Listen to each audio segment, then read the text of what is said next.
the message of the protesters is a message for establishment every place. The focus is on Wall Street, and justifiably so. Something is wrong with this picture, and God bless them for their spontaneity. It's an independent people coming. It's young, it's spontaneous, it's focused, and it's going to be effective. Blue Monday, how I hate Blue Monday. Got to work like a It is the Savage Nation. I'm Michael Savage, live for you today. And, of course, we all know that it's not spontaneous. We all know that Nancy Pelosi is behind it, along with Soros, along with Obama. But the master puppeteer of all of this is the lifetime left-wing communist street agitators behind Obama. And so today's show is devoted to Red October. That is correct. It is Red October all over again. October 1917 is when the Russian Revolution occurred.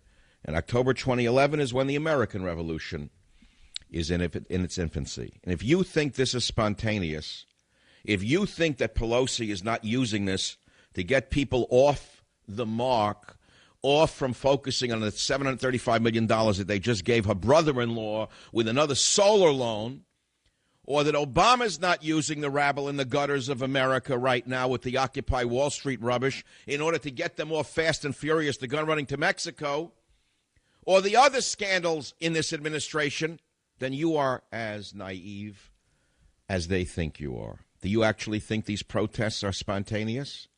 I will prove to you they are not. I will prove to you they are not.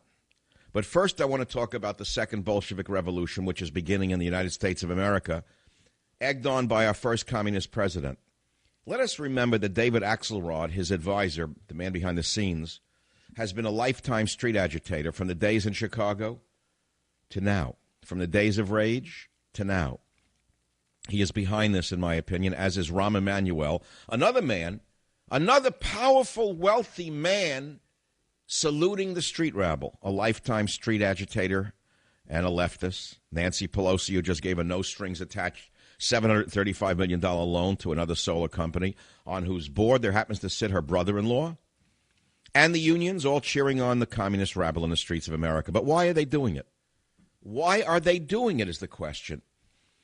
Because they're glad to deflect the anger of the people onto the so-called rich, when in fact they are the rich. In fact, it was Wall Street that put Obama in power. It was Wall Street and the banks that put Obama in power in '08, as I explained to you in intimate detail in my book, Trickle Up Poverty. And those that put Obama and the rabble, those that Obama and the rabble are now attacking are the rich people who put Obama into power, and yet now they say tax the rich. Why is it, ask yourself, why is it that the people on Wall Street don't care about that? Because Obama's tax the rich plan targets those who are far from being millionaires and already taxed at almost 40%. The Wall Street gangsters who put Obama in power are more concerned about the capital gains tax, like Warren Buffett, who said we're not taxed enough. He only pays 15%, and Obama doesn't propose to change it at all right now. You get it? The hedge fund thieves who caused the collapse of the American economy and who ushered in Obama's reign of terror are the ones who should be attacked, not the ordinary American small business owner. The assets of the hedge fund operators should be seized as illegitimately gained assets. They did it by betting against the housing bubble. The biggest fortunes in American history were made by betting against your mortgage. Every dollar that they stole should be taken back from the hedge fund crooks who shorted the housing market and destroyed the banking industry. The money went into their hands. Some people made over $1 billion while you lost your house. Most of them are Democrats, by the way. People lost their houses and their mortgages, but remember, people were making money off your loss. These are the hedge fund operators who bet against the housing market. So what does this have to do with the vermin in the streets of New York, Philadelphia, et cetera, and elsewhere? The vermin in the streets don't even know what they're doing. They're only useful idiots. I will remind you, though, that the leaders are not useful idiots. Obama, Pelosi, Axelrod, and the entire left-wing cabal behind these vermin are quite intelligent. And we ask again, why do you think they are stirring up these people? Because these people are right now not attacking them. They're not attacking Pelosi. They're not attacking Soros. They're not attacking Obama. They're not attacking the unions. The vermin are attacking the banks. But the protesters are too stupid to understand any of this. They're merely the useful idiots described by Lenin back in 1917. I want you to remember another uprising, one that occurred in October of 1917, not October 2011. The Russian Revolution occurred, run by a group of individuals who were themselves not poor. You don't know that. Many of you don't even know that.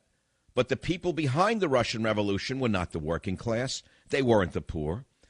Karl Marx, the founder of communism, was the son of a lawyer, not a member of the proletariat.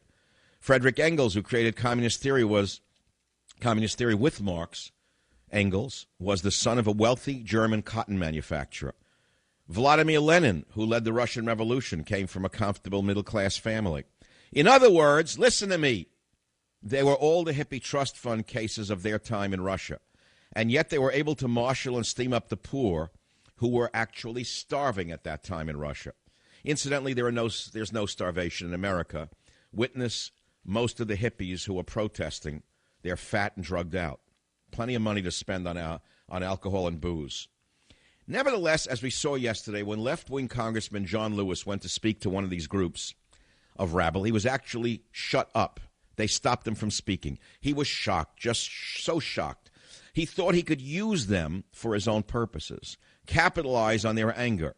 Little did he realize that they hated him as much as they hated the quote-unquote rich.